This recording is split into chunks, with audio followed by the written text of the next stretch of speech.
올해는 유난히 우리나라에 최초라는 타이틀을 많이 가져다준 한 해였습니다. 손흥민 선수에 대한 최초 수식어도 수없이 많이 나왔는데요. 지난 15일 KFA의 올해의 선수상 2년 연속 수상에 이어 역대 한국 선수 최초로 손흥민 선수가 푸스카스상의 주인공이 되었습니다. 푸스카스상은 헝가리의 전설적인 공격수 페렌치 푸스카스의 이름에서 따와 2009년 피파가 제정한 상으로 전년도 11월부터 다음해 10월까지 열린 전 세계 경기 중 가장 멋진 골 장면을 선정하는 상입니다. 우리나라에는 손흥민 선수 외에도 한국 최초라는 타이틀을 달고 세계를 무대로 활약한 한국인이 셀 수 없이 많은데요. 오늘은 최초의 한국인 6명을 알아보겠습니다. 임세아, 한국인 최초 디올 디자이너. 90년대 말 뽀글거리는 남다른 헤어스타일로 그룹 신화 소녀 팬들 사이에서 인순이 언니로 불린 사람이 있습니다. 바로 최고 인기를 누렸던 가수 신화, 리쌍, 싸이의 무대 백댄서로 이름을 알린 임세아입니다. 그녀는 파워풀한 댄스와 카리스마를 갖추고 세상 모든 근심을 다 털어버릴 것 같은 춤사위로 큰 사랑을 받았습니다. 당시 임세아는 전문 댄서가 아니라 불문학을 전공하는 대학생이었는데요. 주변에 음악하는 사람이 많아 자연히 춤을 배웠고 곧 춤의 매력에 홀딱 빠져 백댄서를 시작하게 됐다고 합니다. 이후 각종 무대에 서며 실력을 인정받았지만 예상치 못한 발목 부상을 입어 춤을 그만두었는데요. 그녀는 2005년 디자이너가 되고 싶다는 꿈을 갖고 무작정 파리로 떠났습니다. 프랑스에 도착해 우연히 패턴 디자이너 양성학교 AICP에 지원해 공부하고 패턴 디자이너로 시작하게 됐는데요. 패턴 디자이너는 디자이너가 스케치한 옷을 실제 옷으로 구현하는 직업이죠. 임세아의 목표였던 디자이너와는 조금 다른 직종이었지만 시작하고 보니 작업이 자신과 딱 맞음을 알게 됐습니다.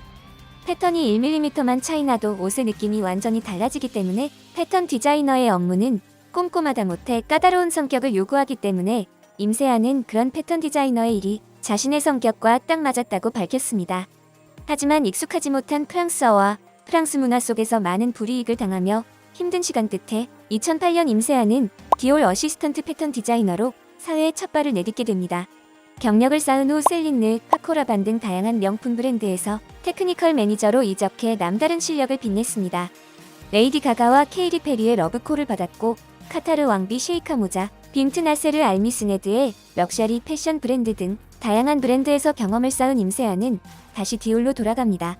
그리고 한국인 최초의 디올 디자이너라는 타이틀을 얻게 됩니다. 그리고 그 실력은 골든 글로브 시상식에서 샤를리즈 테론, 제니퍼 애니스톤, 다코다 패닝, 시고니 위버 4명의 여배우가 모두 임세아가 만든 옷을 입으면서 주목받는 인재로 하루하루 최선을 다하고 있다고 합니다. 이정은, 한국인 최초 OECD 정직원. 한국인 최초로 국제기구 OECD에서 일하게 된 이정은은 인턴에서 시작해 정직원까지 승격한 노력파 케이스였습니다. 그녀는 중학교에 들어가면서 시작한 영어 공부가 너무 재미있었지만 집안 사정이 어려워 제대로 된 교육을 받지 못했고 라디오에서 오성식의 굿모닝 팝스를 들으며 국제기구에 들어가는 꿈을 꾸며 공부했다고 합니다. 그리고 한국에서 대학 졸업 후 프랑스로 가 국제기구 행정, 경영학, 경제학 총 3개의 석사 학위를 취득했습니다. 프랑스로 유학을 간 이유는 학비가 저렴하고 OECD 취업에 필요한 제2외국어로 불어를 무료로 배우기 위해서였다는데요. 프랑스어를 전공하지는 않은 유일한 사람으로 프랑스 항공사에서 통역원으로도 일한 경험도 있습니다.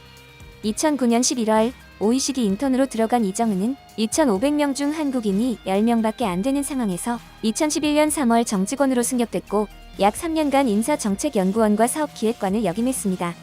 그녀의 어머니는 이정은이 태어나서 대학을 졸업할 때까지 들어간 모든 금액을 가계부에 적어두었는데 공부와 생활에 사용한 돈을 다 합쳐도 총 1,300만 원이었다고 합니다. 기회가 없으면 만들면 된다고 자신있게 말하는 그녀는 현재는 프랑스 파리에서 HR 컨설턴트로 활동 중입니다.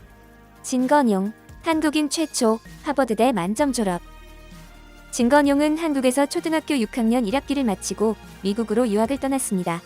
미국 명문 고교 중 하나인 필립스 아카데미 앤도버 고등학교를 졸업하고 하버드대에 입학했습니다. 2012년 4년 학부과정을 3년 만에 마친 것도 모자라 학점 4.0 만점에 4.0으로 한국인 최초로 만점으로 졸업했습니다. 또 하버드에서 학업 성과가 좋은 수석 졸업생 중 교수회의를 거쳐 단 한 명에게만 주는 소피아 프룬드상까지 수상하면서도 남들보다 1년 빠른 3년 만에 조기 졸업을 했다고 하니 보통 인물이 아닌 것은 분명해 보입니다. 이후 예일대 로스쿨에 진학해 2015년 졸업 후 미국 M&A 전문 최고 로펌 중 하나인 왁텔에 입사했는데요. 이렇게 잘 나갔던 그가 돌연 2017년 사직서를 내고 한국으로 돌아왔습니다. 그 이유는 바로 국방의 의무를 다하기 위해서였습니다. 그는 미국에서 공부하고 미국에서 일하지만 한국인으로서의 정체성을 잃고 싶지 않다는 생각이 강했습니다. 올해 전역을 한 그는 미국에서 좀 더 경험을 쌓으며 국익에 도움되는 사람이 되고자 노력한다고 전했습니다. 김미란, 한국인 최초 디즈니 수석 캐릭터 아티스트. 전 세계로 팔리고 있는 디즈니 제품의 모든 미키마우스와 미니마우스 캐릭터는 단 2명이 담당하고 있습니다. 그중 한 명이 한국인이라는 사실을 알고 계셨나요? 1990년대 후반 국내 대학에서 생물학과를 졸업하고 애니메이션이 하고 싶어 무작정 유학길에 오른 김미란은 한국인 최초의 디즈니 수석 캐릭터 아티스트로 13년째 일하고 있습니다. 그녀가 모든 미키마우스와 미니마우스가 들어간 모든 제품을 다 손으로 그린다는 의미가 아니라 완벽한 스타일 가이드를 만들어내고 창조할 수 있는 권한을 가진 단 2명 중 1명이라는 뜻입니다. 디즈니는 캐릭터의 어떤 오차도 허용하지 않기 때문에 모든 디즈니의 캐릭터를 전부 그릴 줄 알아야 하는 것은 물론 외주업체로 보는 수많은 미키, 미니의 포즈가 1mm라도 변형되거나 오차가 생겨 제품화되면 알아볼 수 있는 눈과 손을 훈련하는 직업이라고 합니다. 캐릭터들의 퀄리티를 철저하게 관리하는 기술성과 예술성이 다 필요한 직업이라고 볼 수 있겠는데요.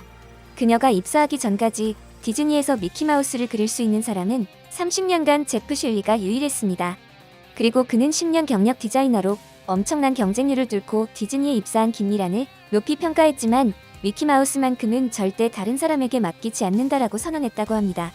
이 말에 오기가 생긴 김미란은 한국인의 열정과 끈기로 끝을 보고 말았는데요.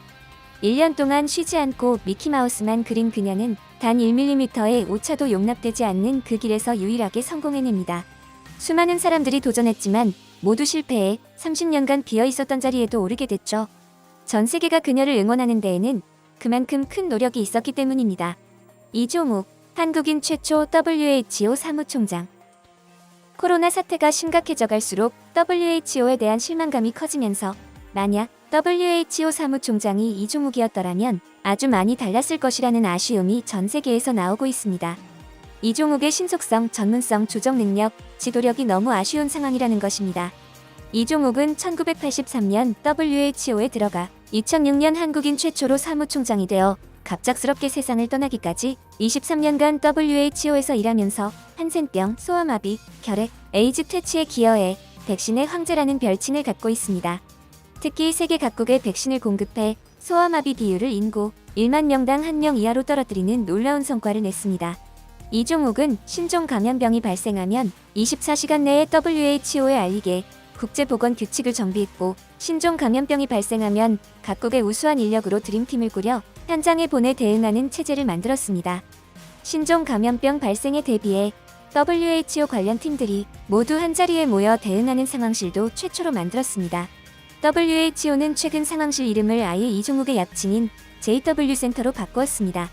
이종욱은 지구상 어느 곳이든 문제가 생기면 즉시 드림팀을 파견해 현장 상황을 파악했고 환자가 100에서 300명 이내일 때 역학 자료를 수집해 각국에 전파하고 입국을 막을지 여부를 판단하게 했습니다. 이번 WHO가 코로나 원인과 확산 경로를 파악하기 위해 조사팀을 파견한 것은 한 달 반 이상이 지나서였습니다. 이종욱은 인류에게 불어닥칠 새로운 위협으로 감염병을 지목하고 방역과 대비의 중요성을 강조했던 선각자였습니다. 그 생명 존중 정신이 팬데믹 시대에 새롭게 재조명되면서 이종욱의 부재를 전 세계가 아쉬워하고 있습니다. 이윤혁, 한국인 최초 투르드 프랑스 완주자. 체육교사를 꿈꿨던 그는 어느 날 갑자기 안말기 판정을 받았습니다. 전 세계 200여 명밖에 걸리지 않은 희귀암이었죠. 2년 넘게 대수술과 항암 치료를 받으며 투병 생활을 하던 그는 돌연 치료 중단을 선언하고 세계 최고의 자전거 대회이자 악마의 코스로 불리는 투르드 프랑스에 도전하기로 결심합니다. 대회 도중 암이 번져 고통스러웠지만 쉬는 시간마다 링거를 맞으며 완주에 성공했습니다. 이후 귀국해 1년간 항암 치료를 받다가 세상을 떠났지만 그의 이야기는 큰 감동을 남기고 영화로도 제작됐습니다. 전 세계에서 활약을 펼치고 있는 최초의 한국인들이 더욱 많이 나오기를 기대합니다. 여러분의 소중한 의견을 남겨주세요. 바쁘시더라도 구독과 좋아요 부탁드립니다. 지금까지 단골이시였습니다. 시청해주셔서 감사합니다.